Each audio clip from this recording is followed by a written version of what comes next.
అమ్మఒడి పథకం పేరును తల్లికి వందనంగా మార్చారని మాజీ డిప్యూటీ సీఎం పుష్పా శ్రీవాణి విమర్శించారు. తమ హయాంలో 83 లక్షల మంది తల్లులకు అమ్మఒడి ఇచ్చారని, అందులో 17 లక్షల మందికి కూటమి ప్రభుత్వం కోత పెట్టిందని ఆరోపించారు.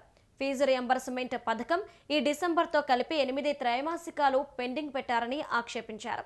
ఫీజుల నియంత్రణ లేకపోవడంతో విద్యార్థుల తల్లిదండ్రులను కార్పొరేట్ కాలేజీలు పీల్చి పిప్పి చేస్తున్నాయన్నారు పుష్పా శ్రీవాణి. గతంలో జగన్మోహన్ రెడ్డి గారి ప్రభుత్వంలో 83 లక్షల మంది తల్లులు ఉన్నారు. As per records, government records ప్రకారం 83 లక్షల మంది తల్లులు ఉన్నారు. ఈరోజు మీరు తల్లికి వందనం ఇచ్చింది కేవలం 66 లక్షల మంది తల్లులకు మాత్రమే ఇచ్చారు. అంటే సుమారుగా 17 లక్షల మంది తగ్గిపోయారు. పోనీ ఆ 66 లక్షల మందికైనా పూర్తిగా ఇచ్చారా? కేవలం మీరు ఇచ్చింది 63 లక్షల మంది 63 లక్షల పైచులకు మాత్రమే ఇవ్వడం జరిగింది. అంటే సుమారుగా 3 లక్షల మందికి 2,50,000 పైచిలకు తల్లులకి కోత పెట్టారు.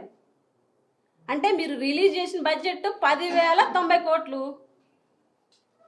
అందులో మీరు ఇచ్చిందంతా 8,002 కోట్లు, 8,200 కోట్లు. అంటే సుమారుగా 1,800 కోట్ల రూపాయలు కోత విధించారు.